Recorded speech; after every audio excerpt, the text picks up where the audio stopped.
guys, Dave Brummert here. So one of the problems that I see with some coaches when they're doing core training with their athletes is that they're relying on visual cues to know if their athlete is doing a movement correctly or not.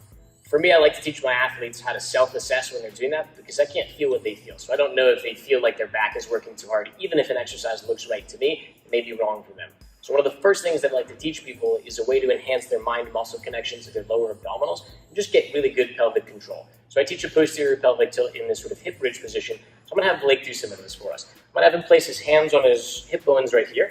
I'm going to have him close his eyes so that he can focus a little bit more closely on his lower abdominal muscles. I'm going to have him go through an anterior and a posterior pelvic tilt. Usually what I tell people is anterior, you're just going to get that nice big arch in your lower back. Try to create as much space as you can between your spine and the mat. You do the posterior pelvic tilt, you're trying to close that space down as much as you possibly can. Shorten the space between your hips and your ribs. So I'm going to have him go through and do some anterior pelvic tilts, some posterior pelvic tilts. I'm going to get him to exhale as he does that posterior pelvic tilt as well. That's going to get him to engage his deep core muscles a little bit, especially if he gets a hard exhale when he's going to do that. Good interior, good posterior pelvic tilt. And again, I'm just looking to make sure that his rib cage isn't flaring up when he does that anterior tilt, making sure that as he does that posterior pelvic tilt, his hips don't necessarily come up off the ground. Eventually, I'll get him doing a hip bridge with this movement, but for now, I just want to get that mind-muscle connection. So you can't really do that exercise incorrectly. I just want them to feel that, to start to become aware of those muscles and to know what it feels like when those muscles are contracting. So one of the other exercises I like to have my clients and athletes do in order to enhance that mind-muscle connection is something that I call pelvic floor clocks. I tell clients to imagine that their pelvis is a clock. 12 is in the front of the clock, 6 is in the back, 3 is on the right side, 9 is on the left side. When we do this exercise, I have them standing up with their hands on their lower abdominals and their eyes closed, just so they can focus on that core a little bit more. So Blake, I'm going to have you do that. Hands are going to be on your lower abdominals, eyes are closed, nice deep breath in. Good, exhale, and you're going to pull 12 in towards 6 as tight as you can. Pull 3 in towards 9 as tight as you can. Take that pelvic floor, try to raise that up to the ceiling. When I give that cue, I'm looking out to make sure that their shoulders don't rise when they're going to do that. The other cue that I'll sometimes give somebody if they're having a bit of trouble with that is try to squeeze the muscles that you use to stop peeing midstream. Good, 10 seconds, take a break. So I have clients hold that for 10 seconds, have them do 3 rounds, sometimes three rounds of 10 seconds in the morning, 3 rounds of 10 seconds in the evening.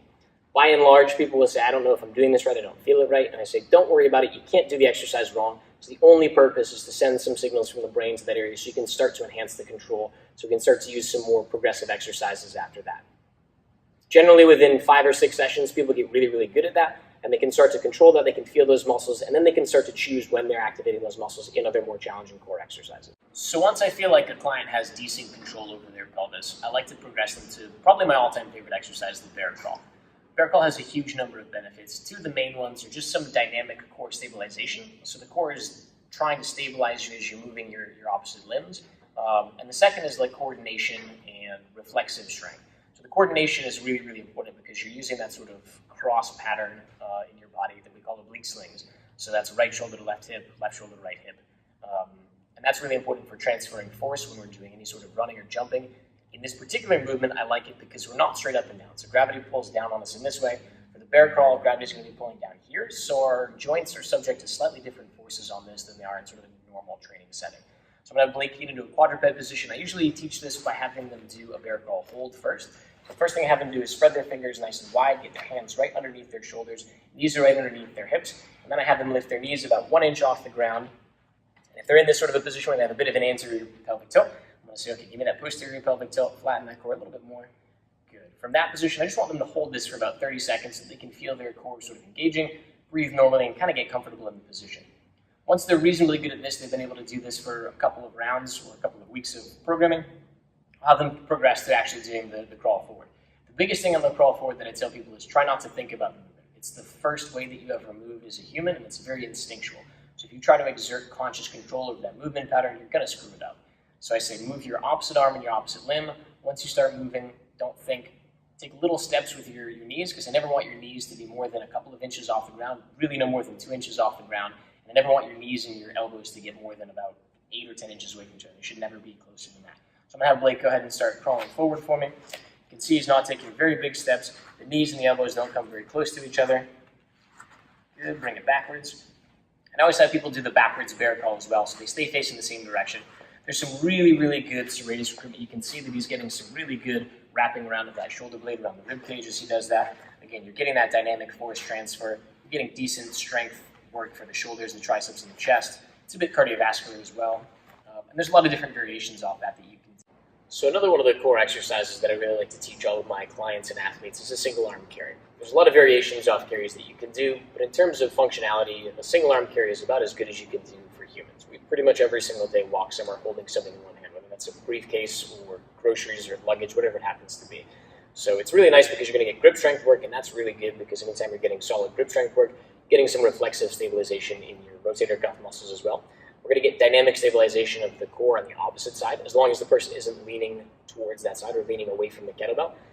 And we're also going to get pretty good balance and stability work in the hip and the foot, because every step is basically a balance challenge with body weight plus whatever the implement weighs. So I always have people start in their non-dominant hand, so I'm going to have Blake grab that kettlebell in his left hand. And the things that I'm looking out for as the coach is making sure that he stays upright. I'm going to let him walk down and go back. Making sure that he's not leaning away from that kettlebell. If he does start to lean away from that kettlebell, just remind him to lean towards it very slightly until he's upright. And that's really common because people will feel like they're upright when they're actually sideways. Another common one is that. You'll see him look down at the ground. People love to have their eyes look straight down towards the ground for some reason. So I'll just remind him to keep that head up. I'll have you switch to that left hand, the right hand. Do that same thing down and back. Eyes are tall. If he's really good with his core control, I'll have him do that. I'll say, okay, remember to keep a little bit of that pelvic tilt, a little bit of that pelvic floor engagement as well. Good. And breathe as normally as you can, keeping that chest really, really tall. For most people on this one, I have them start anywhere from 25 to 50 pounds. I think a good goal to shoot for eventually is to get to about half your body weight for about a 50-foot carry in one arm, and to be able to do that on the opposite side. There's a lot of different variations of carries you can do. You can do rack position carries, you can do overhead carries, you can do two-arm carries in any of those positions as well. But whatever the variation of the carry is that you're doing, I think this is an important one because it involves pretty much your entire body. And at least for the single arm carry, it's really simple to coach. Put something heavy in your hands and just walk. You can't really screw it up.